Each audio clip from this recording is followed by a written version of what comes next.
Bismillahirrahmanirrahim. Assalamualaikum warahmatullahi wabarakatuh. Terima kasih kepada bapak-bapak, ibu-ibu yang sempat hadir dalam ruangan ini. Adapun tujuan dari pertemuan kita pada hari ini yaitu mendengarkan paparan atau presentasi dari bapak kita Andri S. SPD MPD. Baik, langsung saja kita dengarkan paparan dari Bapak Andri. Waktu dan tempat kami persilakan. Assalamualaikum warahmatullahi wabarakatuh. Bapak Ibu yang kami hormati, terima kasih atas kesempatannya. Bersyukur kita pada Allah SWT. Pada siang hari ini kita masih diberi kesehatan. Kemudian salawat serta salam kita kirimkan kepada junjungan kita Nabi besar Muhammad SAW dengan ucapan Allahumma shalli ala Muhammad wa ala Muhammad.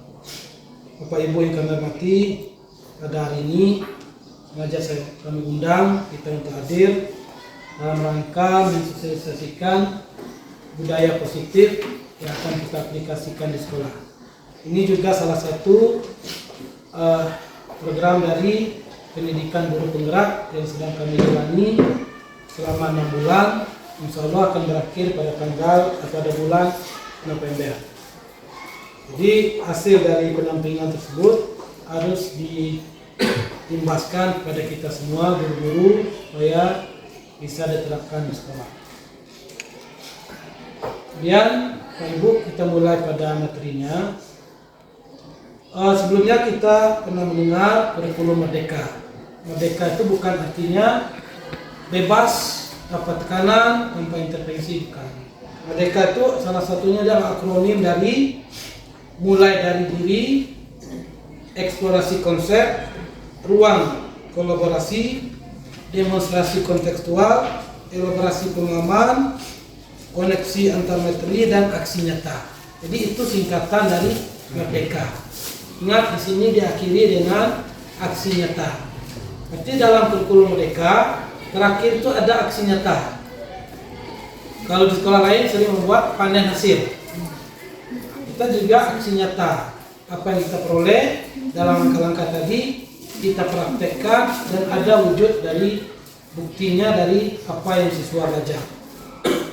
Kemudian kita juga sering salah memahami antara belajar dengan mendidik. Nah, menurut Ki Hajar Dewantara, pengajaran dengan pendidikan itu beda. Pengajaran itu bagian dari pendidikan dalam memberi ilmu atau kecakapan anak hidup anak secara lahir dan batin. Jadi yang ditransfer ilmu dan keterampilan. Sedangkan pendidikan adalah memberi tuntunan terhadap segala kekuatan kodrat. Jadi penekanannya sini adalah tuntunan terhadap kekuatan kodrat agar anak mampu mencapai keselamatan dan kebahagiaan yang setinggi-tingginya, baik sebagai manusia maupun sebagai masyarakat. Pendidikannya luas. Jadi Ki Hajar Dewantara ini menuntut anak itu berdasarkan kodrat. Ada 2 kodrat. Yang pertama kodrat alam, yang ketiga kodrat zaman. Kodrat alam, bakat yang lahir dari anak. Kodrat zaman, keadaan sekarang. Jadi anak kalau dia memang pintar sepak bola, kita menuntun dia ahli sepak bola. Jangan kita paksakan dia menjadi penyanyi. Nah, ini itu kodrat alam lahir. Kalau kodrat zaman sekarang orang sudah dunia digital. Maka kita tidak bisa mengelak, harus mengikuti perkembangan dari dunia digital. Nah, ini tujuan pendidikan menurut Ki Hajar Dewantara. Menuntun segala kodrat yang ada pada anak. Apa yang sudah ada pada anak kita tuntun. Kita sering salah kadang-kadang memaksakan yang tidak ada kodratnya pada anak. Ini salah, Pak. Di sekolah kita paksakan salah. Karena anak itu sudah ada kodratnya agar mereka selamat dan bahagia setinggi-tingginya. Jadi Ki Hajar ini mengibaratkan guru itu seperti petani atau tukang kebun. Anak-anak seperti biji tumbuhan. Berarti bijinya sudah ada. Tumbuhannya sudah ada, bijinya sudah ada. yang ditanam oleh petani dan disemai di kebun dengan lahan yang sudah ada. Jadi apa tugas petani? Memelihara supaya tanaman ini tumbuh dengan bagus, dengan baik. Itu guru. Jika biji jagung itu berkualitas baik, namun tumbuh di lahan yang gersang, tidak dapat pangeran dan cahaya matahari, maka jagung itu tidak tumbuh dengan baik.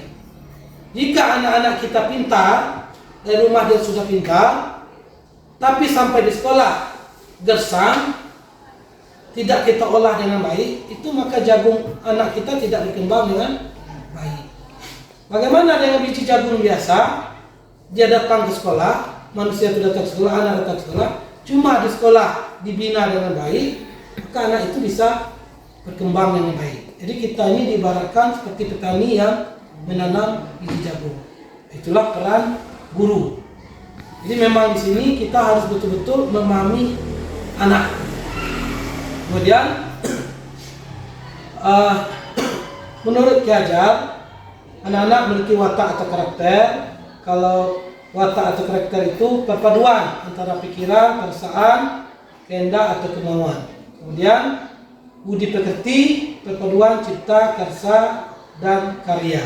Itu budi pekerti.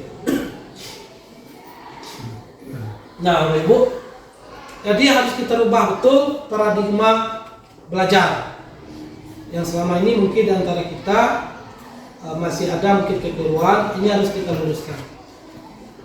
Yang pertama, kuncinya adalah pendidikan adalah menuntun apa yang sudah ada pada anak, dituntun sehingga bakatnya tersebut itu memang bisa dicapai oleh dia untuk kebahagiaan dan keselamatan. Nah, yang pertama kuncinya adalah menuntun. Yang kedua, guru itu ibarat petani tadi. Yang ketiga, kita menurut ajaran Tara, pendidikan itu menghamba pada murid. Artinya apa? Pendidikan harus berpihak pada murid. Pendidikan harus sesuai minat, bakat, dan kemampuan. Jadi jangan murid butuh ini yang kita kasih lain gitu. Maka di kurikulum Merdeka, awal pelajaran itu model kimia ada terlebih dahulu tes asesmen kemampuan awal murid. Di mana murid itu butuh kesensian, PKN. Mungkin Pak Eri diuji dulu sejauh mana anak-anak tahu tentang PPKN tersebut, materi tersebut, sebelum kita melanjutkan lebih jauh. Agar apa? Agar materi yang kita sampaikan ke anak-anak tidak terlalu tinggi, anak belum paham, atau anak lebih paham, berarti materi ditingkatkan lagi. Itu di kurikulum Merdeka. Pahami betul kebutuhan anak, maka pendidikan itu menghamba pada murid, bukan kebutuhan kita di kelas, tapi apa yang dibutuhkan oleh murid. Kemudian budaya positif. Nah, salah satu tanggung jawab guru adalah bagaimana menciptakan suatu lingkungan positif yang terdiri dari warga sekolah yang saling mendukung, saling belajar, dan saling kerjasama. Kita mulai dengan kebiasaan baik yang tumbuh di warga sekolah. Contoh, murid datang, salam, senyum, sapa, itu sudah mulai kebiasaan yang bagus. Kelas yang bersih, nah itu adalah pengembangan budaya positif di sekolah. Jadi bisa kita mulai kurangi bahasa-bahasa yang tidak bersifat positif. Nah, kemudian teori perilaku siswa, ada eksternal, ada yang internal. Tujuannya semua adalah untuk disiplin positif. Mungkin pengertian disiplin Bapak Ibu sudah tahu tentang kata-kata disiplin. Kemudian juga ada disiplin positif. Nah, jadi ada anak yang dihukum dengan penghargaan. Bahwa penghargaan berlaku sama dengan hukuman, dalam arti meminta atau membujuk seorang untuk melakukan sesuatu untuk memenuhi suatu tujuan tertentu. Dari orang yang meminta atau membujuk, dorongan eksternal, dan ada faktor ketergantungan. Ini Pak Ibu. Nah, Ada penghargaan menurunkan kualitas, itu ada. Penghargaan mematikan kreativitas, penghargaan mengurangi motivasi, ada. Karena ketika salah satu anak yang diberi penghargaan, ada anak yang lain akan merasa semakin down dia, tidak dia semakin semangat. Kita tidak juga. Untuk apa? Kita akan juga dapat penghargaan. Jadi kadang-kadang tidak semua penghargaan itu bagus. Justru dia menurunkan semangat anak. Apalagi anak yang tidak pernah dapat penghargaan sama sekali. Nampak betul kita membedakan. Dan anak itu sama-sama butuh, cuma perkembangannya tidak sama. Jadi tidak semua kegiatan harus kita berikan penghargaan. Ini penghargaan. Kalau kita menganggap selama ini penghargaan itu semuanya bagus, tidak. Nah, Bapak Ibu, ini fungsi kontrol guru. Kita lihat kita bisa posisi di mana. Ada guru yang berposisi sebagai penghukum.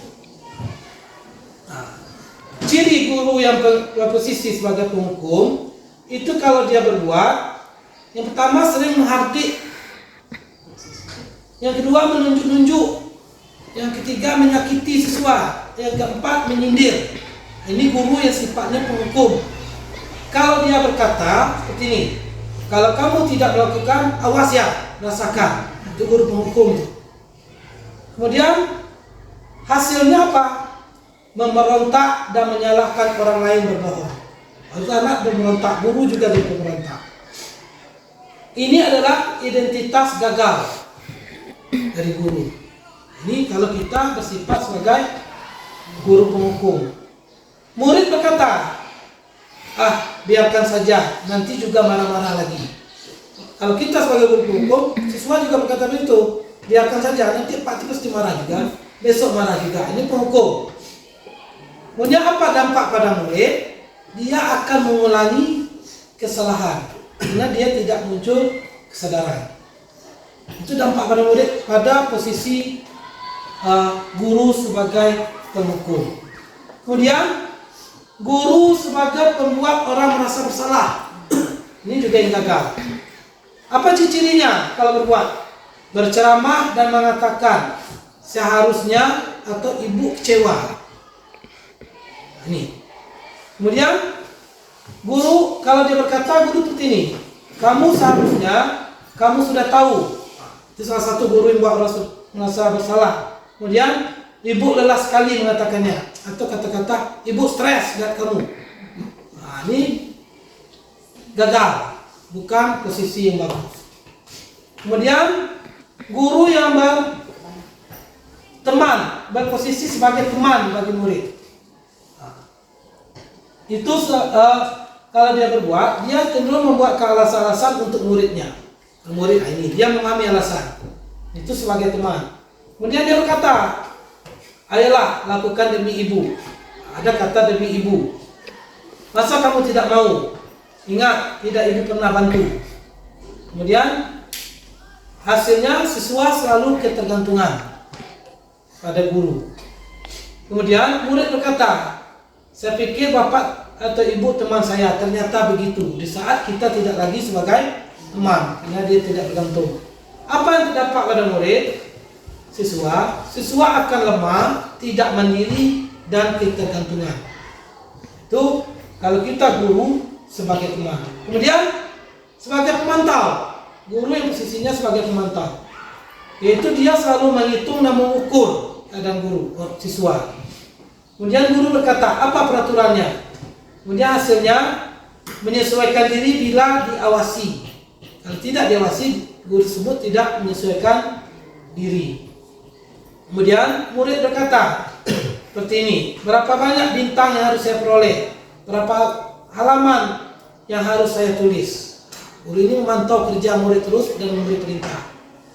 Kemudian hasilnya menitik beratkan pada sanksi atau hadiah untuk dirinya. Ada sanksi, ada hadiah pada pemantau. Kemudian posisi guru sebagai manajer. Ini guru yang sering mengajukan pertanyaan-pertanyaan. Guru berkata, apa yang kita yakini? Apa yang bisa kau kerjakan untuk memperbaiki masalah diri? Nah, ini guru sebagai manajer. Dia merangsang murid, stimulus murid. Kemudian hasilnya dia menguatkan pribadi murid. Kemudian murid berkata, bagaimana caranya saya bisa memperbaiki keadaan? Itu berarti guru itu sudah manajer. Kalau murid sudah mulai, siswa mau berkoordinasi, berkomunikasi dengan guru secara sadar.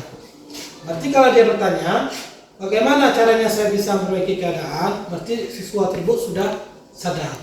Dia yang bertanya. Apa dampak pada murid? Itu mengevaluasi diri atau bagaimana cara memperbaiki diri.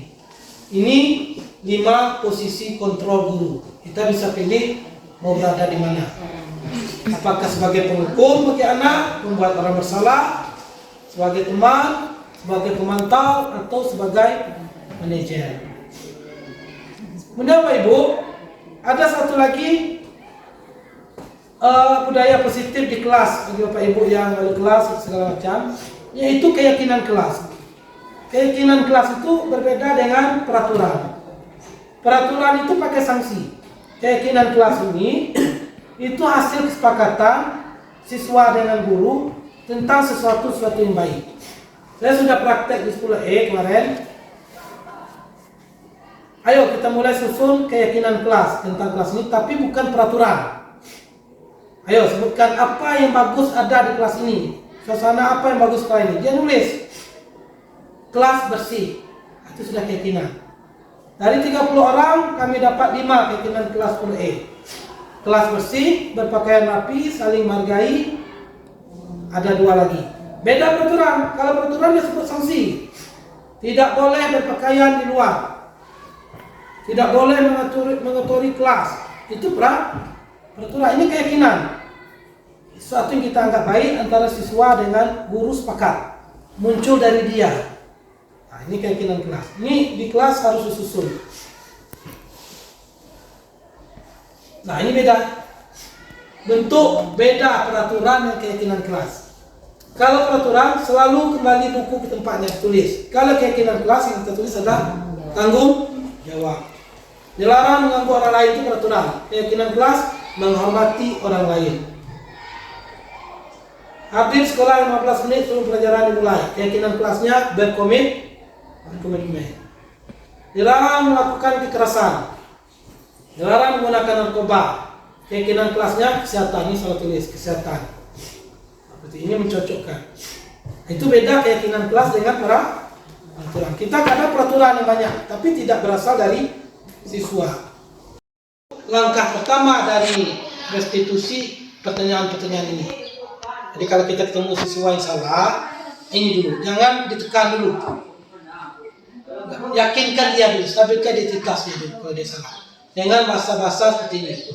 Kalau kamu menyalahkan dirimu sendiri terus, apakah kamu bersikap baik pada dirimu sendiri? Itu salah satu contoh. Manusia kilaf itu biasa. Bukan membiarkan, bukan, tapi suatu pendekatan. Kemudian validasi kebutuhan, membantu murid mengenal kebutuhan yang ingin dipenuhinya.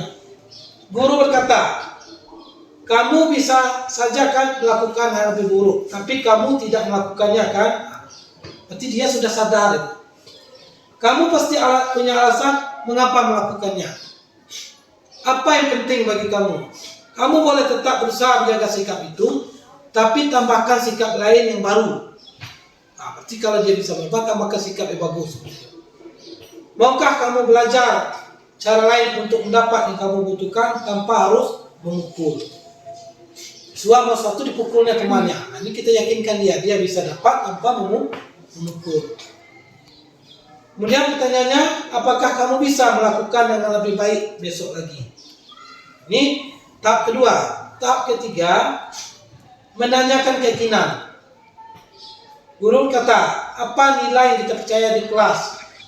Kelas yang ideal itu seperti apa sih? Itu kalau di kelas berbuat salah. Kamu inginnya kelas ideal ini seperti apa? Kamu ingin jadi anak seperti apa? Oh, saya tidak mau lagi nakal, Bu. Saya mau berubah ranking 1. Berarti sudah ada gambaran masa depan dia. Apa yang kamu rasakan ketika kamu melakukan itu? Kamu menjadi orang seperti apa? Ini menanyakan hal yang diyakini anak. Ini segitiga restitusi. Mungkin Bapak Ibu, ini presentasi dari kami. tentang budaya positif sekolah. Nanti mungkin bisa kita terapkan. Kalaupun ada yang ingin ditanyakan, boleh kita diskusi satu atau dua, kita diskusi. Terima kasih atas pertanyaannya. Assalamualaikum warahmatullahi wabarakatuh.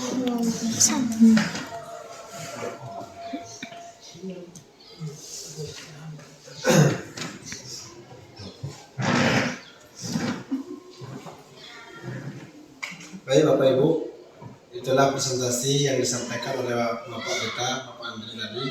Mungkin ada dari Bapak Ibu yang ingin bertanya satu atau dua pertanyaan, kami silakan.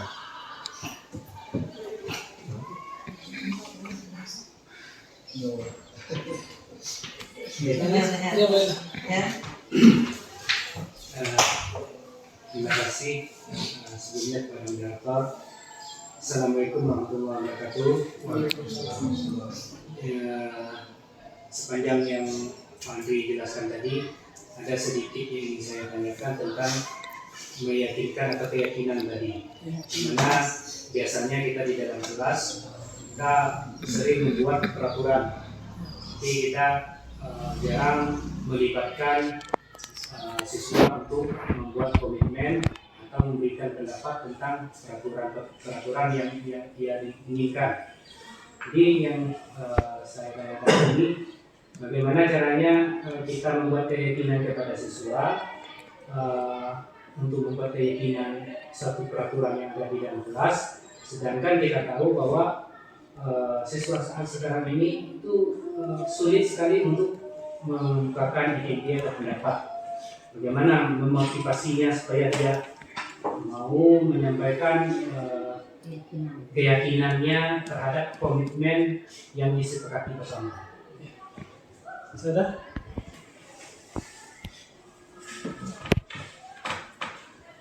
Silakan Bapak Ibu, sebenarnya masih ada yang ingin ditanyakan lagi. Apanya Reza sudah?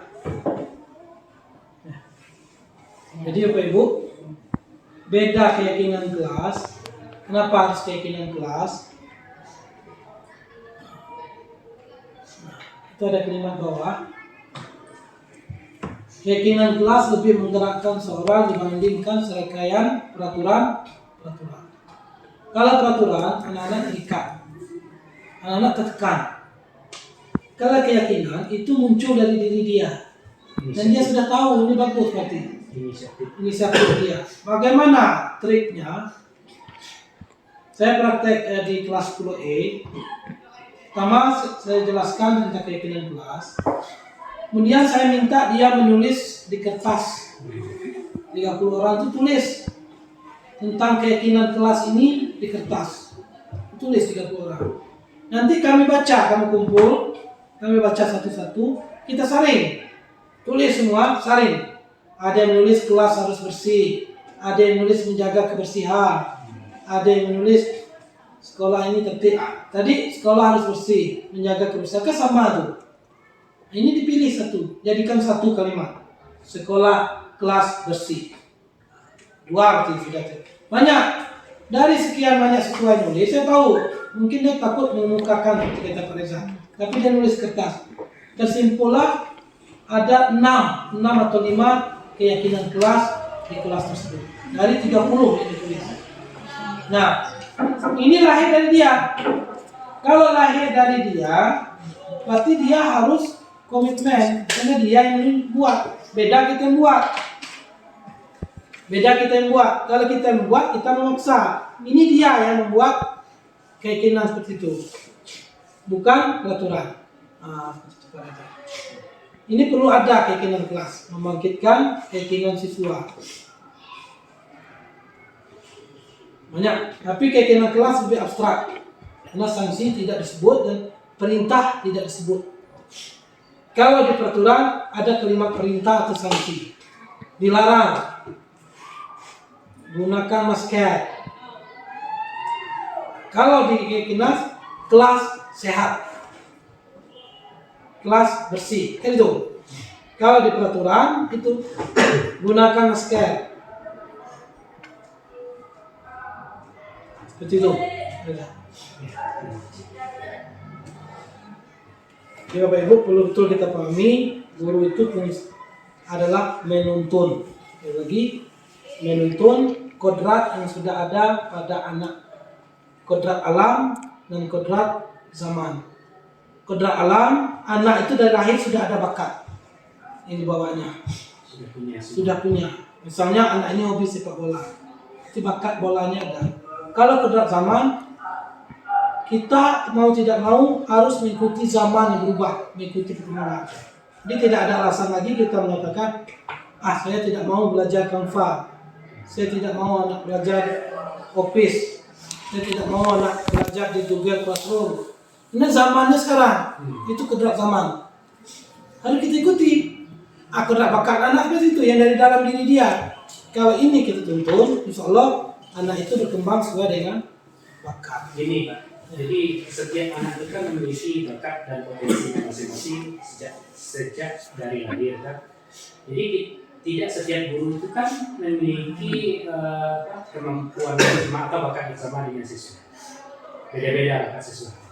Terus bagaimana kita mengasah potensi yang ada pada siswa, sedangkan kita sendiri tidak memiliki bakat itu. Nah, jadi kita terutama di SMA terdiri dari beberapa mata pelajaran. Ada anak yang hobi seni, kita punya guru seni. Walaupun dia harus ikut olahraga, gitu, pelajaran olahraga, tapi jangan dipaksakan dia harus profesional sama dengan kawan yang hobi olahraga, gitu, karena dia tidak di sana. Sama guru seni, ada anak yang hobi nari, tapi yang cowok ini paling payah ikut nari. Tapi kita paksakan juga dia nari, itu juga tidak bagus. Tidak bakat dia. Tapi gimana caranya? Mungkin anak ini bisa kita suruh dia membuat gerakan tari, bukan menari. Gitu. Buat gerakan tarinya Pak, suruh. Mungkin di sana cukup sampai sana. Jangan suruh dia ahli dalam gerakan tari, karena dia tidak ahli. Tapi kalau membuat gambar langkah-langkah tari mungkin bisa. Anak ini tidak bisa punya kelainan. Jam olahraga dia materi main bola. Jangan paksakan dia ahli main bola sama dengan temannya. Tidak bisa. Nah, ini maksud. Jadi satu sisi harus tahu kebutuhan anak. Tidak bisa karena anak ini beda-beda. Nah, seperti itu. Oke, ada.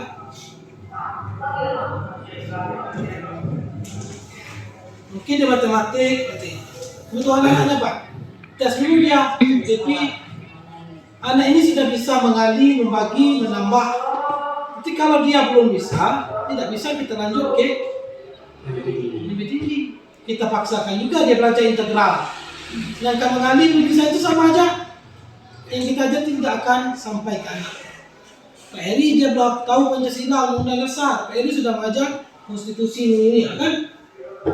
Makanya di kurikulum Merdeka memang awalnya itu di mata pelajaran mengenal dulu kebutuhan anak. Baru bisa kita menyampaikan materi apa. Karena di kurikulum Merdeka kan dibuat pasirnya. PCI anak usia seharusnya sudah bisa ini. Inilah misalnya kita sudah bahasa Inggrisnya sudah tinggi, tapi dalam memperkenalkan diri dalam bahasa Inggris sederhana, anak juga belum bisa. Maka belum bisa Bu Nila melanjutkan ke lebih tinggi. Harus menyesuaikan. Itu. Merasa cukup ya, Bu. Tadi kami terima kasih atas perhatiannya. Mohon maaf jika ada kesalahan. Assalamualaikum warahmatullahi wabarakatuh. Terima kasih kepada Bapak Andri yang telah menyampaikan presentasinya tadi.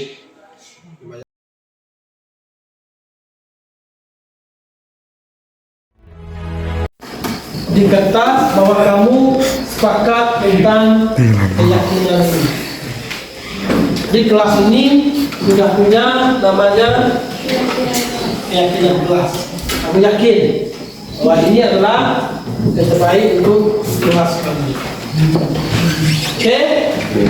Jadi untuk keyakinan kelas kita sudah ada dan nanti sudah bisa kamu terapkan bersama-sama.